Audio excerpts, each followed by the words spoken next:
नाज़रीन, निगरान वॾे वज़ीर जस्टिस रिटायर मक़बूल बाक़र कराची में DSP फुर केस की जांच लाइ आला सतही कमेटी जोड़ण जो हुकुम ॾेई छॾियो आहे।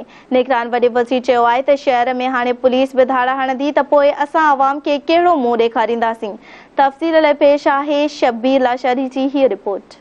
निगरान वॾे वज़ीर जस्टिस रिटायर मक़बूल बाक़र जी सदारत हेठि थियल अमन अमान बाबति इजलास कोटायो। IG सिंध निगरान वॾे वज़ीर खे अमन अमान बाबति ब्रीफिंग ॾींदे ॿुधायो त गैर क़ानूनी तौर ते तरसियल परॾेहनि जी वापसी जो सिलसिलो जारी आहे ऐं CPEC तोड़े नॉन CPEC मंसूबनि ते कमु कंदड़ परॾेहनि खे तहफ़ुज़ फराहम कयो पियो वञे। अमन अमान बाबति इजलास दौरान वॾे वज़ीर जो चवणो हो त कराची में पुलिस जो गश्त थींदे नज़र नथो अचे ऐं न ई वरी पुलिस थाणनि जी इंस्पेक्शन कई वञे थी। निगरान वॾे वज़ीर वधीक चयो त शहर जे अवाम खे फुरियो पियो वञे, जेको अमल बर्दाश्त जोॻो न आहे। हर सूरत में स्ट्रीट क्राइम ते ज़ाब्तो आंदो वञे। वॾे वज़ीर IG सिंध खे हिदायत कंदे चयो त जेकी पुलिस अहलकार कमु नथा कनि उन्हनि खे फारिग कयो वञे। इजलास दौरान निगरान वॾे वज़ीर DSP फुर केस वारे मामले जी जांच लाइ आला सतही कमेटी क़ाइमु करण जो हुकुम ॾिनो ऐं कमेटी में कमिश्नर कराची ऐं ॿियनि पुलिस ऑफिसरनि खे बि शामिल करण जी हिदायत कई। संदसि चवणो हो त कराची में हाणे पुलिस बि धाड़ा हणंदी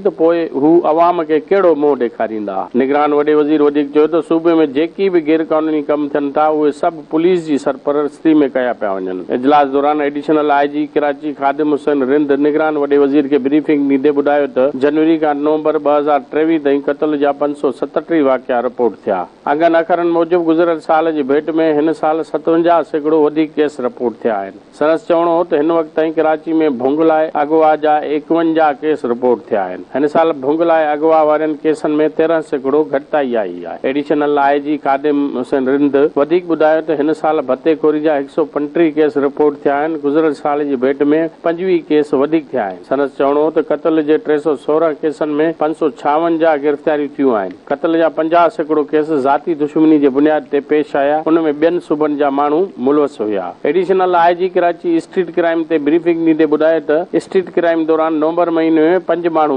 क़त्ल कया विया ऐं 17 शहरी ज़ख़्मी कया विया। वॾे वज़ीर जो चवणो हो त नवंबर महीने दौरान 1700 मोबाइल फोनूं फुर कयूं हुयूं ऐं उन मां ज़ाहिर थिए थो त रोज़ानो 74 खां वधीक वारदातूं थियनि थियूं। एडिशनल IG खादिम रिंद ॿुधायो त हलंदड़ महीने दौरान कराची में 120 फोरू मारिया विया ऐं ज़ख़्मी कया विया। संदसि चवणो हो त नवंबर ताईं मंशात फ़रोशनि ख़िलाफ़ 4689 केस दाख़िल कया विया आहिनि। निगरान वॾे वज़ीर पुलिस अमलदारनि खां सुवाल कंदे चयो त मंशात हिते नाहे ठहंदी, पोइ उहे केर माण्हू मुलवस आहिनि जेकी मंशात आणींदा आहिनि। शबीर लाशारी, धरती TV, कराची।